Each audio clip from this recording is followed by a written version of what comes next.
আসসালামু আলাইকুম। প্রিয় দর্শক, অন্য মঞ্চের আলোচনায় আমাদের আজকের অতিথি, আপনাকে আমাদের এই অনুষ্ঠানে স্বাগত জানাচ্ছি। আজ 6ই এপ্রিল 2026। ঢাকার রাজপথ থেকে দিল্লির সাউথ ব্লক অনেক জায়গাতেই আজ একটা বিষয় নিয়ে আলোচনা চলছে। সেটি হলো বাংলাদেশের প্রধানমন্ত্রী তারেক রহমানের সঙ্গে ভারতীয় রাষ্ট্রদূত প্রণয় ভার্মার একটি জরুরি বৈঠক। এই বৈঠককে সরকারের তরফ থেকে বাংলাদেশ সরকারের পক্ষ থেকে বলা হচ্ছে এটা সৌজন্য বৈঠক। কিন্তু প্রশ্ন উঠেছে, বৈঠকটা কি সত্যি সৌজন্যের নাকি আড়ালে অন্য কারণও আছে? যদি সত্যি অন্য কোনো কারণ থেকে থাকে, তবে কি সেই কারণ?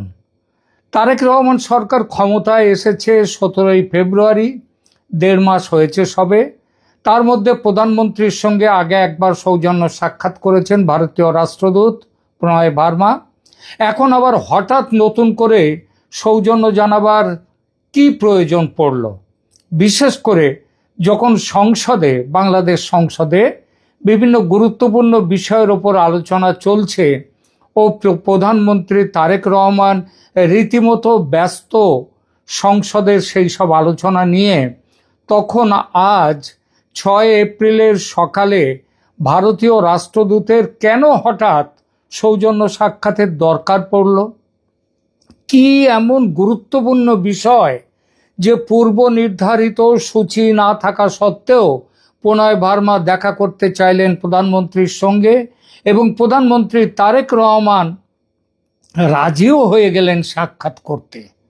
যুগান্তর বাংলাদেশের পেপার জানাচ্ছে, সাক্ষাতের পর বাংলাদেশ প্রধানমন্ত্রীর পররাষ্ট্র বিষয়ক উপদেষ্টা হুমায়ুন কবির তিনি অপেক্ষমান সাংবাদিকদের বলেছেন, ভারতের সঙ্গে শেখ হাসিনার আমলে যে সম্পর্ক ছিল সেই অধ্যায় শেষ। প্রশ্ন উঠতে পারে, প্রশ্নটা এই কারণে ওঠে যে সাক্ষাৎটা যখন নিছক সৌজন্যের, তখন হঠাৎ হাসিনার আমলের সম্পর্কের কথা উঠল কেন? তাহলে কি বৈঠকে শেখ হাসিনা এবং আওয়ামী লীগ সম্পর্কিত কোনো বার্তাই কি প্রধান আলোচ্য বিষয় ছিল? হুমায়ুন কবির সাহেব সে বিষয়ে কিছু বলেননি। তবে এই খবর যে এই সাক্ষাতের সবচেয়ে বড় কারণ, সেটা বোঝা গেছে পররাষ্ট্র উপদেষ্টার কথার ধরনে। খুব সঙ্গত কারণে যুগান্তর পত্রিকা তাই এই খবরটিকে তাদের হেডলাইন করেছে। আর আমার কাছেও বিভিন্ন অসমর্থিত কিন্তু নির্ভরযোগ্য সূত্র থেকে খবর এসেছে, এই বিশেষ বিষয়টি অর্থাৎ আওয়ামী লীগের প্রত্যাবর্তন নিয়ে সরকার প্রধানের স্পষ্ট মতামত জানাটাই ছিল আজকের তারেক রহমান ও প্রণয় ভার্মার আলোচনার মূল বিষয়। আগামীকাল একটি আন্তর্জাতিক সম্মেলনে যোগ দিতে বাংলাদেশের পররাষ্ট্রমন্ত্রী খলিলুর রহমান দিল্লি সফর করছেন। সেখানে সম্মেলনের সাইড লাইনে তিনি দীর্ঘ বৈঠক করবেন ভারতের পররাষ্ট্রমন্ত্রী ডক্টর এস জয়শঙ্করের সঙ্গে, এবং আলাদাভাবে আরও একটি বৈঠক করবেন ভারতের জাতীয় নিরাপত্তা উপদেষ্টা অজিত ডোভালের সঙ্গে। সেই দুই বৈঠকে বিভিন্ন বকেয়া বিষয় নিয়ে, দুদেশের বকেয়া বিষয় নিয়ে আলোচনা হবেই। কিন্তু তার ঠিক আগের দিন সকালে ভারতীয় রাষ্ট্রদূতের একেবারে প্রধানমন্ত্রীর সঙ্গে হঠাৎ করে সাক্ষাৎ করতে যাওয়াটা কি বেশ অদ্ভুত লাগছে না আপনাদের কাছে? না লাগলে কিছু বলার নেই আমার। তবে আমার কাছে ঘটনাটা কিন্তু অদ্ভুত, আবার অদ্ভুত নয়। এর পেছনের কারণটা যখন মনে পড়ল, দিল্লি থেকে বিভিন্ন সূত্র থেকে যেসব খবর আসছে তার ভিত্তিতে বলতে বাধ্য যে এই দেখা করাটা আদৌ সৌজন্য জ্ঞাপনের তাগিদে নয়। প্রণয় ভার্মাকে ভারত সরকার স্পষ্ট নির্দেশ দিয়েছে স্বয়ং প্রধানমন্ত্রীর সঙ্গে দেখা করে একটা বিষয় স্পষ্ট করে জানতে, এবং আর একটা বিষয়ও ভারতের পক্ষ থেকে স্পষ্ট করে জানাতে। প্রথমে বলি, ভারত কোন বিষয়টা স্পষ্ট করে জানতে চেয়েছে প্রধানমন্ত্রী তারেক রহমানের কাছ থেকে? বিষয়টি আওয়ামী লীগ নিষিদ্ধকরণ সম্পর্কিত ইউনূস আমলের অধ্যাদেশটিকে বর্তমান সরকার আইনে রূপান্তরিত করে আওয়ামী লীগের নির্বাসনকে দীর্ঘস্থায়ী করার সিদ্ধান্ত নিয়েছে কিনা, এই বিষয়টি খোদ প্রধানমন্ত্রীর কাছ থেকে শুনে নেওয়া এবং জেনে নেওয়া, সেই জানাটা ভারত সরকারকে আবার জানিয়ে দেয়া।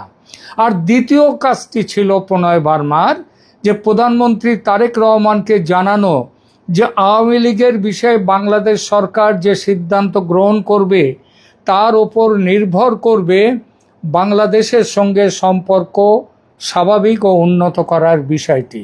যদি আওয়ামী লীগের বিষয়ে বাংলাদেশ সরকার ইতিবাচক পদক্ষেপ নেয়, ভারত খুশি হবে। কেননা প্রথম থেকেই বাংলাদেশে অন্তর্ভুক্তিমূলক রাজনীতির কথা বলে আসছে ভারত। নির্বাচনের আগে ভারত বলেছিল আওয়ামী লীগকে নির্বাচনে অংশগ্রহণের সুযোগ দিতে। ভারতের অনুরোধ মান্যতা পায়নি ইউনূস সরকারের কাছে। এরপর নির্বাচন হয়ে যাওয়ার পর ভারত সরকার বারবার চেয়েছে নির্বাচন উত্তর দেশে ইনক্লুসিভ রাজনীতির পত্তন হোক। সেটা হলে গণতন্ত্রের বিকাশ যেমন সম্ভব, তেমনি দেশে মৌলবাদী চিন্তাধারার বিপরীতে সেকুলার আদর্শর তার যে প্রচার সেটা শক্তপোক্ত হবে। আর সেটা শুধু বাংলাদেশ নয়, ভারতের নিরাপত্তার দিক থেকেও জরুরি। নির্বাচনের আগে তারেক রহমান এই ব্যাপারে ভারতকে স্পষ্ট আশ্বাস দিয়েছিলেন, আর তার জন্যই ভারত সমর্থন দিয়েছিল তারেক রহমানকে এবং বিএনপিকে। কিন্তু ঘটনা যেদিকে গড়াচ্ছে এখন, যেভাবে ইউনূস আমলের এই সম্পর্কিত অধ্যাদেশটিকে আইনে রূপান্তরিত করতে অগ্রণী হয়েছে তারেক রহমান সরকার, তাতে ভারত রীতিমতো ক্ষুব্ধ। আর প্রণয় বার্মার ওপর দায়িত্ব পড়েছিল তারেক রহমানের সঙ্গে দেখা করে বিষয়টি তার মুখ থেকে সরাসরি জেনে নেওয়া ও সেই মোতাবেক ভারত সরকারকে বিষয়টি জানানো, যাতে আগামীকাল খলিলুর রহমানের সঙ্গে আলোচনায় ভারত কোন পথে চলবে সেটা ঠিক করে নিতে পারে আগে ভাগে। এর ওপর ভিত্তি করে আগামীতে খলিলুর রহমানের সঙ্গে বৈঠকে ভারত ঠিক করবে বাংলাদেশের সঙ্গে সম্পর্ক এগিয়ে নিয়ে যাবে, নাকি এখানে পূর্ণচ্ছেদ টানবে, নাকি কমা সেমিকোলন দেবে। তারেক রহমানের সঙ্গে বৈঠকে কি কথা প্রণয় বার্মা জেনেছেন ও ভারত সরকারকে জানিয়েছেন, সেই সংবাদ এই মুহূর্তে আমার কাছে নেই, তবে পাবো। ওই যে পররাষ্ট্র উপদেষ্টার সাংবাদিক সম্মেলনে বলা কথা, ভারতের সঙ্গে শেখ হাসিনার আমলে যে সম্পর্ক ছিল সেই অধ্যায় শেষ। তারপরে তিনি আবারও বলেছেন এখন থেকে দুই দেশের মধ্যে সম্পর্কটা হবে শ্রদ্ধার এবং সমতা। আমরা সমান জায়গায়, মানে কেউ দাদা নয় কেউ ভাই নয়, দুজনেই সমান, এই জায়গাতে যাবে, এইটা তিনি বলেছেন। এই কথাগুলো ইঙ্গিত দিচ্ছে এই বিষয়ে আলোচনাটাই ছিল প্রধান আলোচ্য, এবং তারেক রহমান সরকার আওয়ামী লীগকে 1 ইঞ্চি জমি ছাড়তে রাজি নয়। আর এই রাজি না হওয়াটা দেখলে বলা যায় যে খলিলুর রহমান ও জয়শঙ্করের মধ্যে বৈঠক ফলপ্রসূ হবে না। অজিত ডোভাল আবার একটা সন্ত্রাসী বেস, তার তালিকা, লম্বা লিস্ট ধরিয়ে দেবেন খলিলুর রহমানের হাতে। আজকের রাষ্ট্রদূত ও প্রধানমন্ত্রীর সৌজন্য সাক্ষাৎটা আগামীকাল খলিলুর রহমান যে দুটো হাই প্রোফাইল বৈঠক করবেন তার বেসলাইন হবে। জয়শঙ্কর ভারতের পররাষ্ট্রমন্ত্রী, কূটনীতির সেই ঝানু খেলোয়াড় যিনি স্বার্থের প্রশ্নে আপোষহীন। তিনি চাইবেন বাংলাদেশের নতুন সরকারের কাছ থেকে সুনির্দিষ্ট প্রতিশ্রুতি। আর অজিত ডোভাল, তার নজর থাকবে নিরাপত্তা ও কৌশলগত দিকে। উত্তর পূর্ব ভারতের বিচ্ছিন্নতাবাদীদের দমনে বাংলাদেশের মাটিকে যেন ব্যবহার করতে না দেওয়া হয়, সেটাই হবে তার প্রধান লক্ষ্য। এবং ব্যবহার করতে দেওয়া হলে ভারত কী করবে সেটাও পরিষ্কার বলে দিয়ে দেবেন। আর এই সব কিছুর গোড়ায় আছে তারেক রহমান সরকার নমনীয় কি না, যে সংকেত আজকেই পেয়ে গেছেন প্রণয় বার্মা তার কাছ থেকে, এবং জানিয়ে দিয়েছেন ভারত সরকারকে। খলিলুর রহমানের জন্য এই যে দিল্লি সফরটি মোটেই সহজ হবে না, কারণ তার টেবিলের ওপাশে থাকা মানুষগুলো কেবল দ্বিপাক্ষিক সম্পর্ক নিয়ে কথা বলবেন না, তারা কথা বলবেন বাংলাদেশ আওয়ামী লীগের ভবিষ্যৎ নিয়ে। বাংলাদেশে ইনক্লুসিভ রাজনীতি আসছে কিনা সেটা নিয়ে কথা বলবেন। আমরা জানি না তারেক রহমান এই ব্যাপারে কি বলেছেন। এমনও হতে পারে তিনি আওয়ামী লীগের বিষয়ে গোপনীয়তা দেখাবার কথা বলে, নমনীয়তা দেখাবার কথা বলে থাকতে পারেন, তবে বাইরে একটা উল্টো ছবি দেখাতে চাইছেন যে আওয়ামী লীগ বিরোধী যারা আছে দেশের মধ্যে তাদের জন্য রাজনীতিতে এমনটা ভুরি ভুরি হয়েই থাকে, রাজনীতিবিদদের গ্যালারি শো দিতেই হয়। তবে যেটাই করে থাকুন তারেক রহমান আজ, সেটাই সত্যি, যেটা সেটা আজ না হোক কাল ঠিক বেরিয়ে পড়বেই, চেপে রাখা যাবে না। দর্শক, সাজ্জাদ কাদিরের শুভেচ্ছা নিন।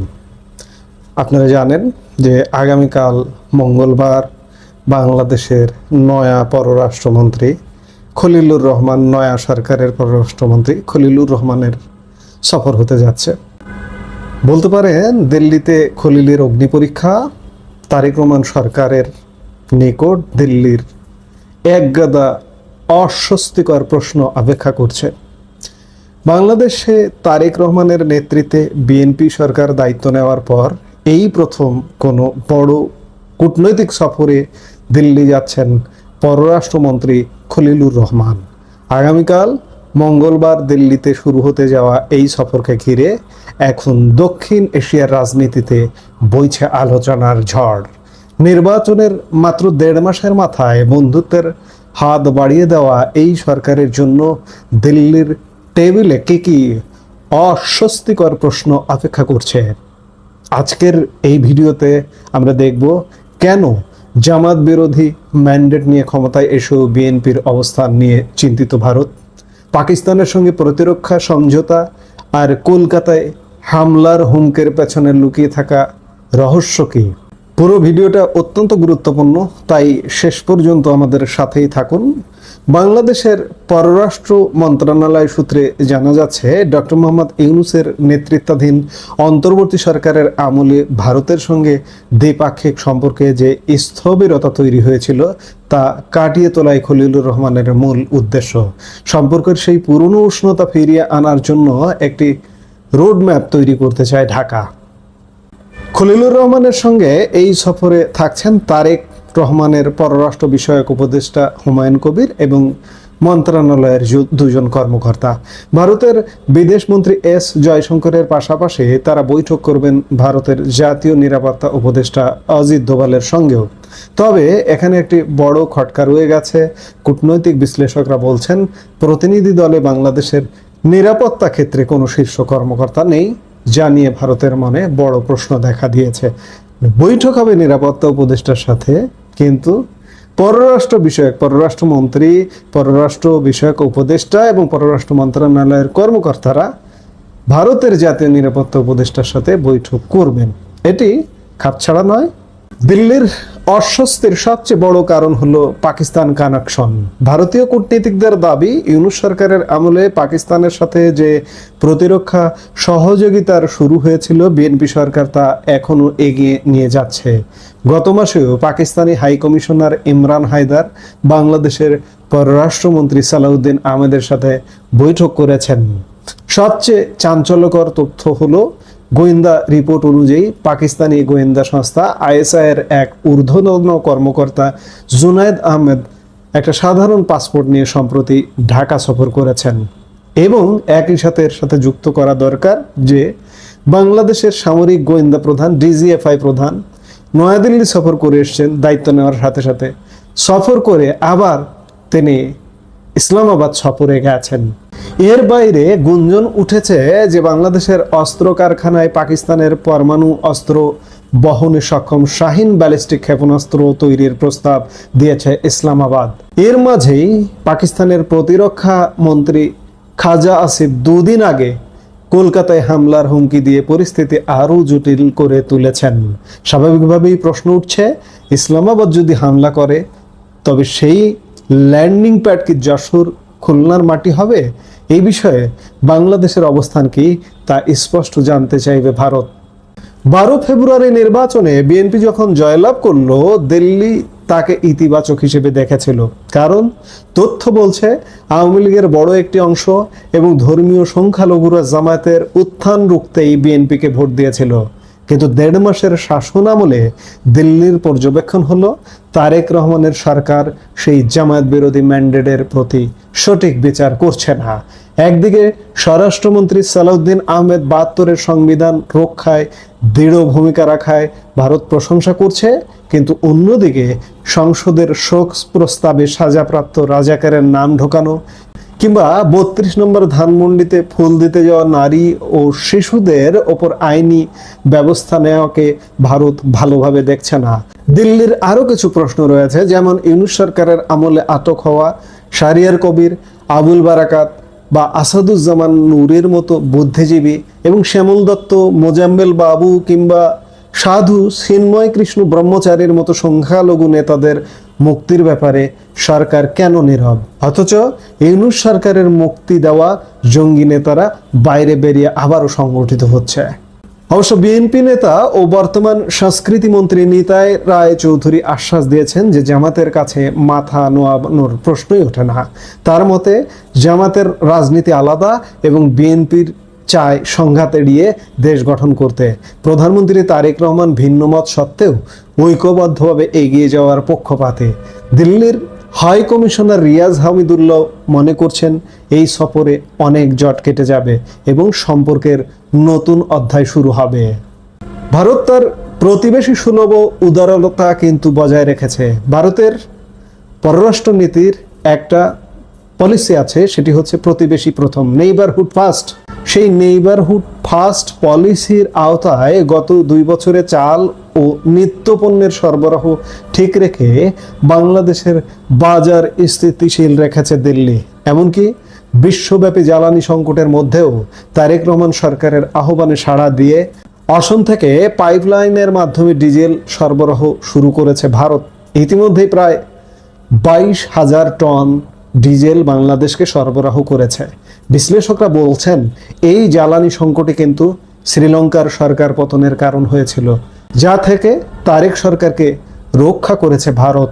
তবে চিন্তা রয়ে গেছে আওয়ামী লীগকে নিষিদ্ধ করার আইন নিয়ে। ভারতের সাবেক কূটনীতিকদের মতে আওয়ামী লীগকে নিশ্চিহ্ন করলে হয়তো বিএনপির সাময়িক রাজনৈতিক লাভ হবে, কিন্তু এতে মৌলবাদী শক্তির হাত আরো শক্তিশালী হবে। প্রশ্ন একটাই, পরবর্তীতে বিএনপি কি নিজেকে এই উগ্রবাদী শক্তির থাবা থেকে রক্ষা করতে পারবে? কূটনৈতিক বিশ্লেষকদের শেষ কথা হলো তারেক সরকারের বয়স মাত্র 1.5 মাস, এখনই চূড়ান্ত মূল্যায়নের সময় আসেনি। মিডিয়া ডেকে রাজনীতি করতে গিয়ে যেন খাল কেটে কুমির আনার পরিস্থিতি না হয়।